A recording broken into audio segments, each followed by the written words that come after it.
느니라. 아멘. 네, 여러분 수고 많으셨습니다. 좀 본문이 길었어요. 오늘 말씀은요, 씨 뿌리는 자의 비유에 해당하는 본문으로 우리에게는 너무나 잘 알려져 있는 내용입니다. 주일학교부터 청년, 장년까지 참 많이 읽게 되는 본문이죠. 그래서 이 말씀의 맛을, 이 의미를 우리가 이미 안다고 생각하기가 되게 쉽습니다. 그런데 우리가 성경을 하나님의 말씀이라고 하면서 흔히 범하기 쉬운 태도 중에 하나가요, 자꾸 우리의 입장, 나의 입장에서 성경을 읽으려는 습성입니다. 그러니까 말씀을 읽으면서 자신의 삶에 적용시키는 태도는 굉장히 좋은 태도예요. 근데 너무 성급하게 나의 입장에서 성경을 읽게 되면 하나님께서 우리에게 주시는 메시지를 하나님 중심이 아니고 자꾸 나 중심으로 받아들일 위험이 있어요. 또 인류에게 말씀하시는 그 우주적인 하나님을 나의 삶의 문제를 해결하시고 이끌어 가시는 지극히 개인적인 관계의 하나님으로만 축소시킬 수가 있습니다. 오늘 마가복음 4장은 그럼 우리는 어떤 입장이 좀 더 익숙할까요? 씨일까요? 밭일까요? 네, 아무래도 주로 이렇게 씨가 놓여지는 밭의 입장에서 우리가 접근하기가 쉽습니다. 그럼 내가 좋은 밭일까 아닐까? 나는 어떤 밭이지? 이런 생각을 하기가 좀 쉬워요. 근데 하지만 오늘은 이미 말씀드린 대로 우리의 시선을 우리의 입장, 밭의 입장이라기보다는 씨의 관점에서 이 말씀을 따라가 보려고 합니다. 오늘 본문 씨 뿌리는 자의 비유는 단순히 한 개인에게 임하는 하나님의 나라만을 보여주고 있는 것은 아닙니다. 여기서 씨는 하나님이 이 세상을 다스린다는 복음이죠. 근데 복음은 온 우주를 만드시고 다스리시는 하나님이 인류에게 전하는 구원의 메시지입니다. 그리고 그 구원의 역사는 하나님의 아들 예수 그리스도를 통해서 본격적으로 시작되고 또한 완성이 됩니다. 이 내용은 이미 여러분들이 너무 잘 듣고 아시는 내용이에요. 자, 그러면 그 복음의 내용이 이 마가복음에는 어떻게 나타나 있을까요? 마가복음 이렇게 전체로 봤을 때 앞부분은 예수님이 인류를 향한 구속의 역사 앞에 본격적으로 모습을 드러내는 장면이 나옵니다. 요한에게 세례를 받으시는 장면이죠. 그때 하늘을 가르고 성령이 임하세요. 그리고 마가복음 뒷부분을 보면 예수 그리스도의 십자가의 죽음과 함께 그 성막이 찢어집니다. 위에서 아래로. 그죠? 예수 그리스도가 인류를 위해 구속의 역사 안으로 이렇게 걸어 들어오시고요. 즉 세례 요한의 세례를 받으시며 등장하시고 십자가의 죽음을 통해서 우리의 죄를 대신 지시고 퇴장하십니다. 마가복음의 처음과 끝은 그렇게 되어 있어요. 근데 그냥 퇴장하는 것이 아니라 성막이 찢어져요. 하나님과 인간의 담을 그의 죽음을 통해서 완전히 허물어 버리세요. 그래서 지금 우리는 하나님과 직접 소통할 수 있게 되었습니다. 누구를 통해서? 예수 그리스도를 통해서 그의 죽으심과 제사함과 부활의 능력을 통해서 그의 다스림, 제사함의 역사, 회복의 역사를 이루어 가고 계십니다.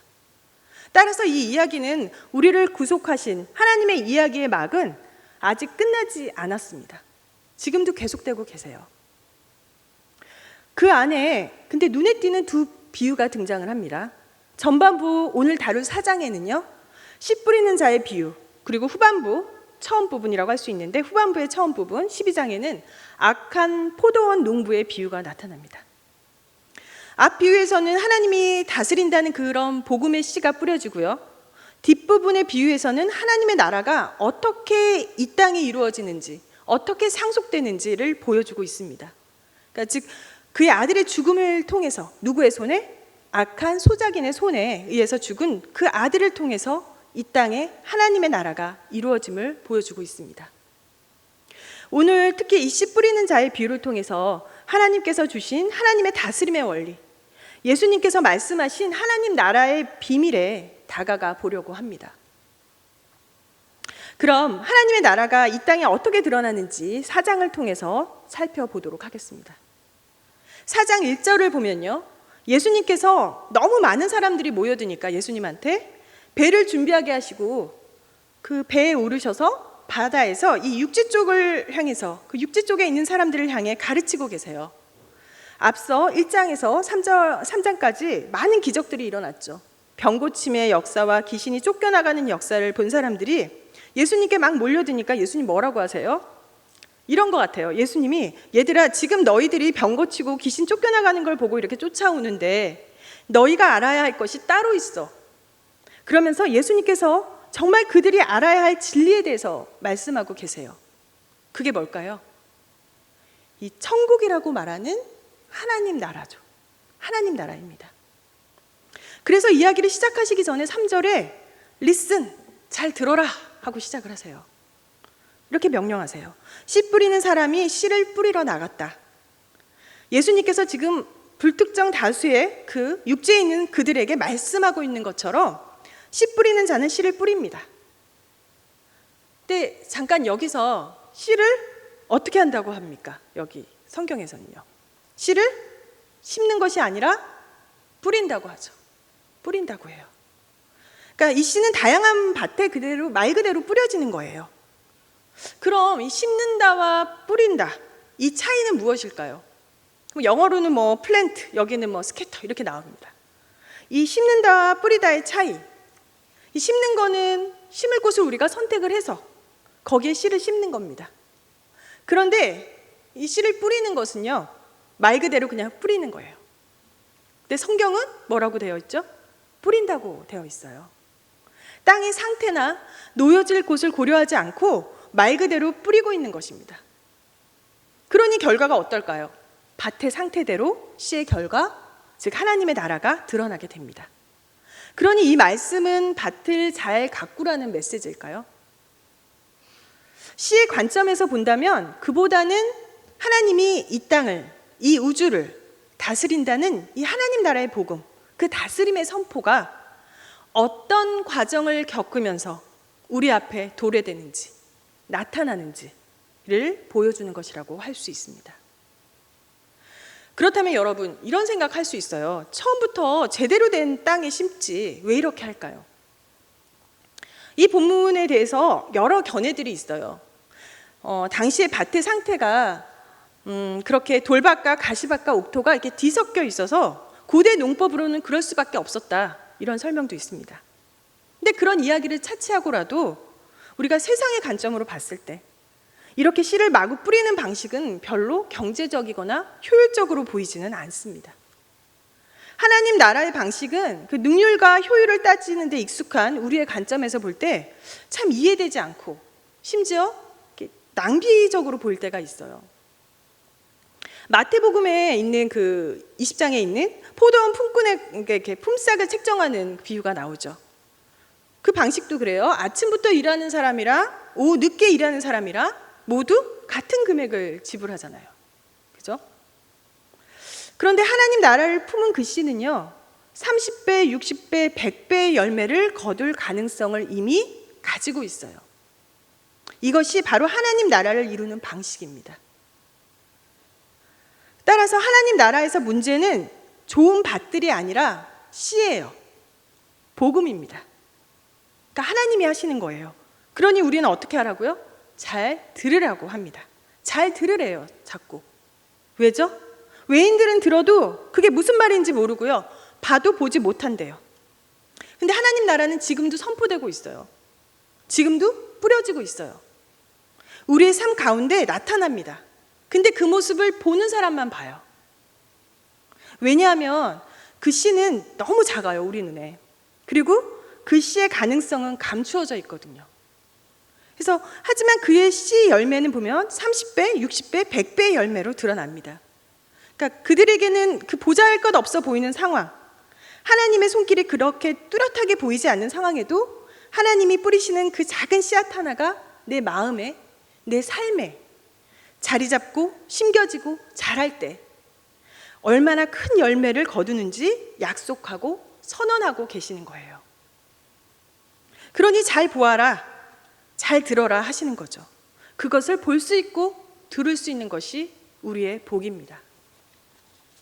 4장 27절, 28절에 보면요, 이 씨가 가진 특성을 말씀하고 계세요. 밤낮 그가 자고 깨고 하는 중에 씨가 나서 자라되 어떻게 그리 되는지 알지 못하느니라. 땅이 스스로 열매를 맺되 처음에는 싹이요, 다음에는 이삭이요, 그 다음에는 이삭의 충실한 곡식이라.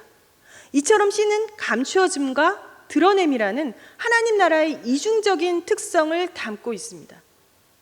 31절에 하나님의 나라는 겨자씨 하나가 같아서 심길 때에는 그 땅 위의 모든 씨보다 작은 것이지만 그래서 안 보여요. 근데 32절에 심긴 후에는 자라서 모든 풀보다 커지고 큰 가지를 내나니 공중의 새들이 그 그늘에 깃들일 만큼 된다고 쓰여 있습니다.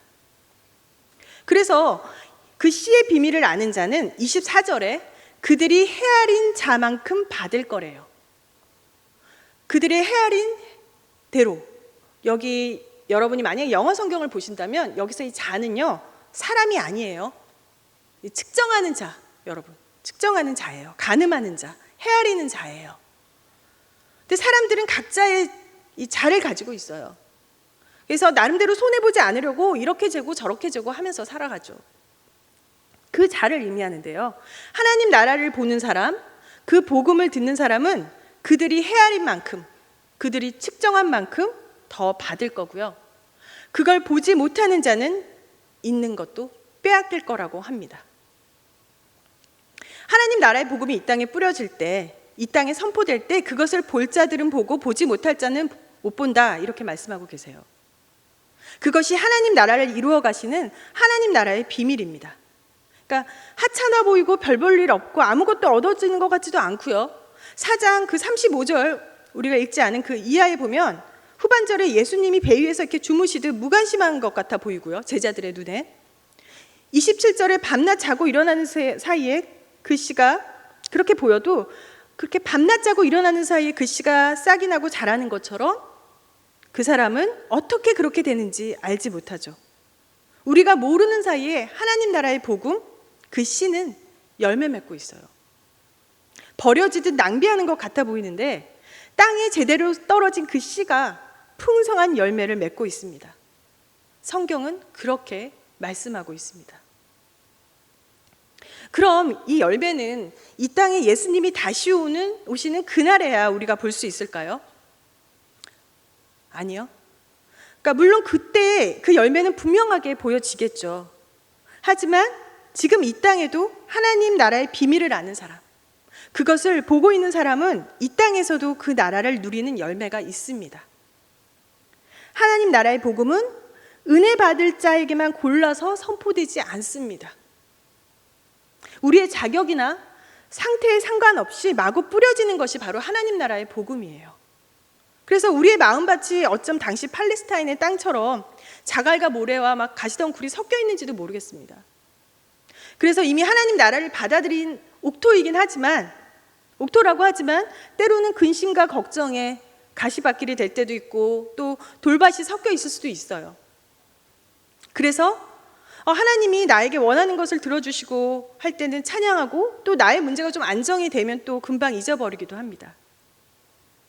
그리고 계속 고난이 계속되고요, 해결되지 않는 문제 앞에서 하나님 주무시고 계신 건 아닌가? 38절에 그 배 위의 제자들처럼 불안해하기도 합니다. 그럼에도 불구하고 하나님께서 낭비하듯 그 뿌려주시는 그 씨 덕분에 그 말씀을 먹으며 오늘을 살고 있지는 않습니까? 낭비하듯 그 뿌려주시는 하나님의 그 사랑 때문에 자격도 없는 내 안에 하나님의 다스림은 시작되고요, 현재 내 삶의 모습이 그렇게 온전한 옥토처럼 보이지 않더라도 그분이 심겨주신 그 씨, 그 하나님의 복음 때문에 오늘도 하나님의 나라는 내 안에서 자라고 있습니다. 하나님은 자신이 뿌린 씨의 열매를 맺어 가십니다. 그것도 30배, 60배, 100배로 맺어 가십니다. 그러니 우리에게 뭐라고 하시죠? 잘 들어라, 잘 보아라 라고 명령하십니다. 이 땅에 작동하고 있는 하나님 나라의 실제, 하나님의 다스림의 실제를 잘 보라고 말씀하고 계세요. 근데 성경에서는 왜 비유로 말씀을 하실까요? 이 땅에 이 실제를 담기에는요, 이 정보적인 지식을 다루는 언어로는 충분하지가 않아요. 우리가 많은 정보를 받으며 살고 있잖아요. 그래서 성경은 많은 문학적인 언어, 상상이 요구되는, 상상이 필요한 언어인 그 비유들로 많이 채워져 있어요. 이성적인 언어가 그 진리를 담기에 적합하지도 않지만 그 언어로 이야기한다고 해도 사람들은 조롱합니다. 믿지 않습니다. 그러니까 하지만 잘 봐라. 그 헤아림대로 받을 거다. 그 헤아림, 너가 측정하는 그 자로 재는 만큼 받을 거라는 거죠. 이것이 하나님의 그 하나님 나라의 비밀이라고, 다스림의 비밀이라고 성경은 말씀하고 있습니다.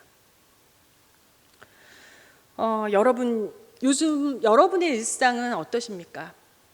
코로나 상황으로 어떻게 보면 세상적으로 우리의 일상이 이렇게 낭비되고 있는 것은 아닌가, 그런 생각 들진 않으세요? 그러니까 어찌 보면 우리가 참 많은 걸 내려놔야 하고요, 많은 걸 포기해야 되고 제약을 받고 있어요. 근데 또 전문가의 이야기를 들어보면 앞으로의 그 전망도 그렇게 밝아 보이지 않습니다. 그런데 이 위태로운 시점에, 한 번도 겪어보지 못한 이 위태로운 시점에 우리는 이 하나님의 방식, 하나님 나라의 방식을 잠시 묵상했으면 좋겠습니다.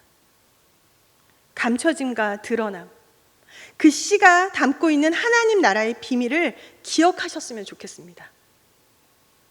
그 감춰짐 때문에 우리는 많이 힘들어합니다. 파도가 몰아치고 우리를 위협하고 있는데 하나님 주무시고 계신 건 아닐까, 이런 생각도 하면서요. 또 제자들처럼 불안해도 하면서요. 답답해도 하면서요. 근데 사실 제가 일상에서 하나님과의 관계에서 겪는 어려움은요, 제가 생각하는 우선순위와 하나님의 우선순위가 맞지 않을 때입니다. 근데 하나님은 그런데 늘 그러셨어요. 엉뚱한 곳에 씨 뿌리시고요, 제가 정말 중요하다고 생각되는 일보다 그냥 지나치기 쉬운 다른 일들을 챙기실 때가 많아요. 하나님의 나라는 그렇게 세상과 다른 자로 측정이 됩니다. 그리고 그 비효율적으로 보이고 낭비하신 것 같은 그 넉넉함에는요, 하나님 나라의 단호함이 숨겨져 있어요. 있는 자는 더 받게 될 것이고 없는 자는 그 있는 것조차 빼앗기게 될 것이다. 이것은 저에게 하나님 나라에서 들리는 심판의 메시지로 느껴지기도 합니다. 그런데 여러분, 하나님께서는 이 4장에서요, 여러분 읽어보시면 알겠지만 여러 번 잘 들어라, 들을 게 있는 자 들어라, 이런 이야기가 반복적으로 나오고 있어요. 근데 이 말씀은 무서운 경고의 말씀이 아니에요. 오늘 말씀 이 4장의 구조를 보면요, 3절에서 8절은 씨 뿌리는 자의 비유가 나오고요, 9절에서 뭐라 그래요? 들을 귀 있는 자는 들으라라고 말씀하세요. 그리고 10절에서 12절은요, 대비되는 그 두 그룹의 사람들에 대해서 말씀하십니다. 그리고 10절이 지난 다음에 하나님의 나라가 어떻게 그 대비되는 두 그룹의 사람이 있냐면, 비밀이 주어진 너희와, 2인칭으로 이야기하시죠. 너희와 보아도 알지 못하고 들어도 깨닫지 못하는 외인들이라고 구별해서 말씀하고 계세요. 그리고 그 비유가 무슨 뜻인지 제자들에게 설명을 하신 다음에 21절에서 22절 또 다른 비유가 나오죠. 등불에 대한 비유를 하시고 23절에 다시 들을 게 있는 자는 들으라, 이렇게 말씀하세요. 그리고 24, 25절에 또다시 대비되는 두 그룹의 사람이 나와요. 헤아리는 그 헤아림대로 받는 자, 주어진 씨를 또는 복음마저도 빼앗기는 자, 이렇게 두 부류가 나오죠. 헤아림대로 받는 자와 이미 받은 거, 하나님이 막 이렇게 뿌려주시는 것 중에 하나 받았는데 그것마저도 빼앗기는 자들에 대해서 말씀하고 계세요. 되게 평행적으로 반복적으로 말씀하고 계세요. 근데 그래서 이게 얼핏 보면은 이게 심판의 메시지인가? 이렇게 경고의 메시지인가? 이렇게 들을 수도 있는데, 사실 여러분 보시면 알겠지만 10절에서 25절까지는요 모두 제자들에게 하시는 말씀이에요. 그리고 그 하나님의 비밀이 주어진 너희라고 말씀하고 계시고, 들을 게 있는 자 들으라 한 다음에 그 헤아림대로 받을 너희예요. 너희 2인칭으로 말씀하고 계세요. 그러니 여기서 잘 들으라는 말은 경고가 아니에요. 소망이에요. 하나님 나라의 비밀을 보는 너희들, 듣는 너희들에게 볼 수 있고 들을 수 있는 것, 그것이 축복이다라고 말씀하고 계세요. 그래서 사람들은 이 땅을 떠나서 하나님을 대면해서 그 심판의 자리에 서기도 전에 이미 이 땅에서 천국이 아닌 지옥을 사는 자와 이미 천국을 누리는 자는 있는 거예요. 그래서 고린도후서 6장 10절의 말씀처럼 근심하는 자, 세상의 자로 재어보면 근심할 것밖에 없어 보여요. 근데 그 근심하는 자 같으나 항상 기뻐하고요. 가난한 자처럼 보여요. 근데 그 가난한 자 같지만 많은 사람을 부유하게 하고 아무것도 없는 자 같은데 모든 것을 가진 자가 되는 것입니다. 그 사람은 이미 자신이 헤아리고 생각하는 그 자, 측정하고 있는 그 자, 그 기준대로 사는 것이 얼마나 복된 것인지, 그 열매가 얼마나 달콤한 것인지 이미 알고 누리고 있는 사람들이에요. 그러니 어떻게 할까요? 그 사람들은 하나님께 더 나아가서 하나님과의 관계를 더 계속적으로 헌신하며 나아가면서 부유해질 수밖에 없어요. 그 맛을 아니까요. 그 비밀을 소유했으니까요. 하지만 다른 자를 가지고 사는 사람들, 그 사람들은 점점 불신앙의 삶으로 살 수밖에 없어요. 그래서 뿌려진 복음, 그 들은 복음마저, 그 있는 것마저도 빼앗기는 삶을 살게 됩니다. 따라서 예수 그리스도 안에서 하나님의 다스림을 받아들이는 사람들에게 잘 들으라는 말씀은 경고가 아니라 축복의 메시지예요. 약속의 메시지예요. 그리고 하나님의 그 이해하지 못하는 방식 때문에, 그 낭비하시는 것처럼 보이는 하나님의 그 성품 때문에 우리 역시 오늘 이 자리에 있습니다.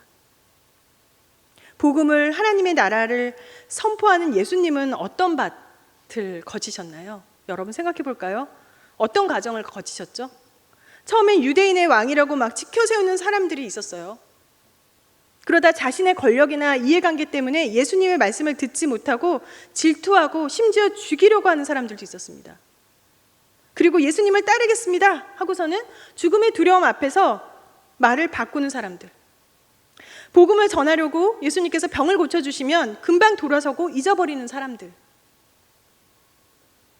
예수님은 어떤 사람이 신실한지, 어떤 사람이 말 그대로 하나님 나라에 쓸만한 사람인지 모르셨을까요? 그런데 예수님은 복음을, 그 씨를 그 사람들에게 정말 무차별적으로 낭비하듯 뿌리셨습니다. 예수님께서 하나님 나라를 전하신 방식도요, 그리고 이루어 가시는 방식도 이 비유와 다르지 않습니다. 예수님은 씨 뿌리는 자의 비유를 통해서 하나님이 우리 인간의 눈으로 볼 때 얼마나 무력하고 비효율적으로 일하시는지를 보여주고 계세요. 그런데 이것이 하나님이 열매 맺게 하는 방식이고요, 하나님 자신의 다스림을 이 땅에 나타나게 하는 방식입니다. 어느 누구도 하나님의 구원과 다스림을 받아들이는 이유가 나 자신에게 있지 않고 오직 씨 뿌리는 자, 하나님께 있음을 고백할 수밖에 없게 만드셨어요.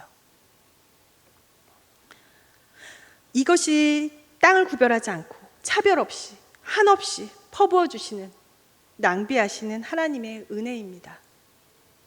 그리고 하나님의 그 쏟아붓는 사랑은 예수님의 그 십자가에서 극적으로, 폭발적으로 일어납니다. 드러나요. 악한 소작인들처럼 이렇게 달려드는 그들의 손에 생명을 내어주시고 우리 모두에게 생명의 복음을, 생명의 씨를 주셨습니다.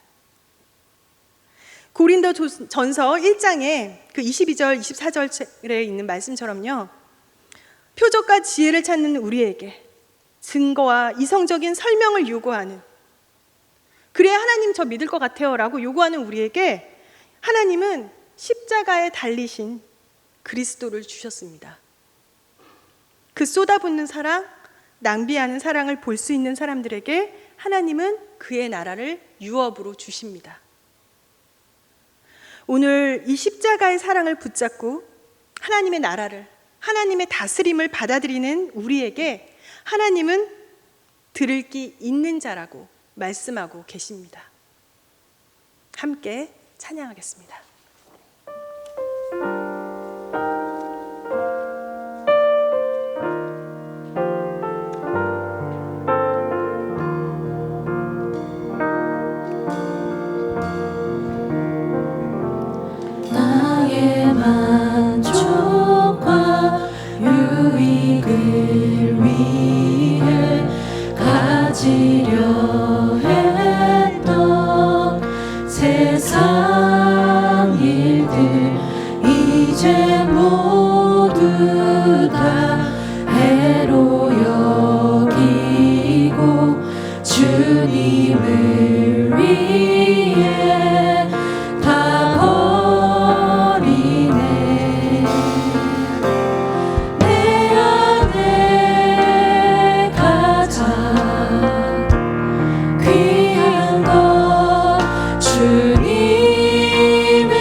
영어 후렴구만 잠깐 PPT로 띄워볼게요.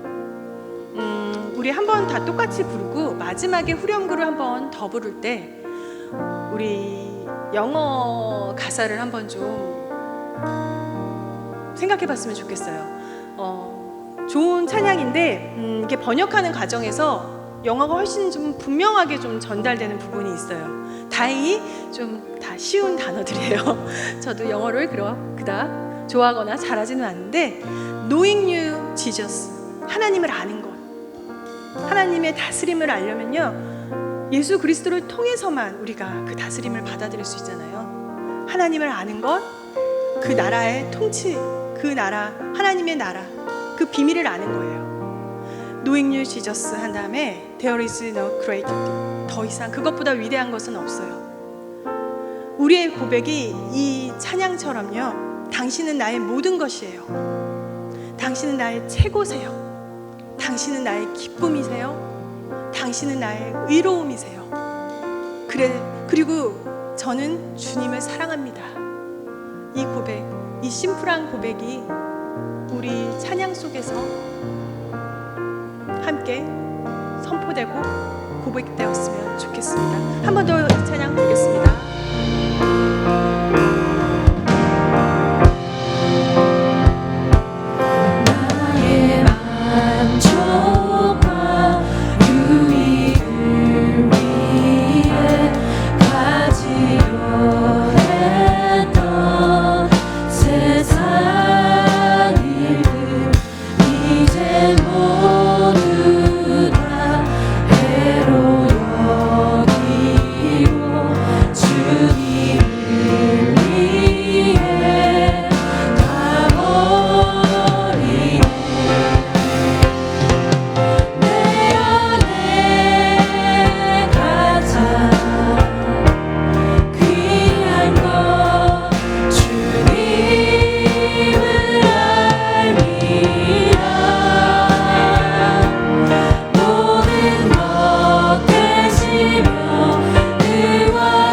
기쁨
오늘 하나님 나라의 비밀, 그리고 낭비하시는 하나님의 사랑과 은혜에 대한 이야기를 말씀을 통해서 우리 들었습니다.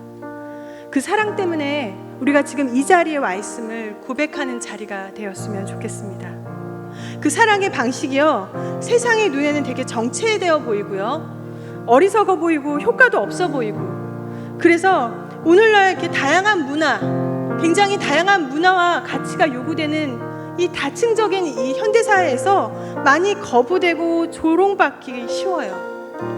근데 하나님은 우리의 좌절, 우리의 불안, 염려, 때로는 이 답답한 가운데서도 당신의 다스림을, 그리고 그 다스림의 열매를 일관되게 멈추지 않고 우리의 삶 속에서 이루어 가심을 기억하며 기도했으면 좋겠습니다.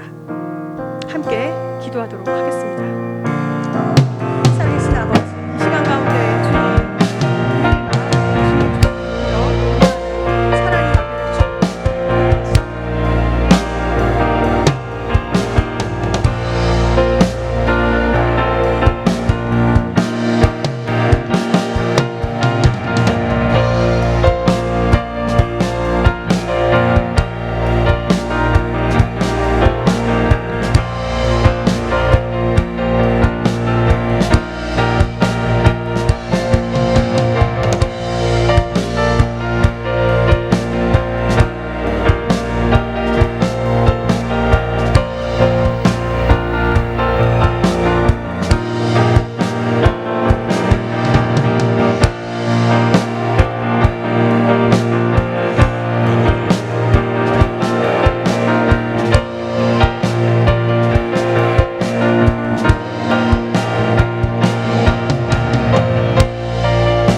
사랑과 은혜가 풍성하신 하나님 아버지, 오늘도 우리들의 발걸음을 주의 손으로 인도하여 주시어 하나님의 은혜의 말씀을 듣게 하여 주시니 너무나도 감사를 드립니다.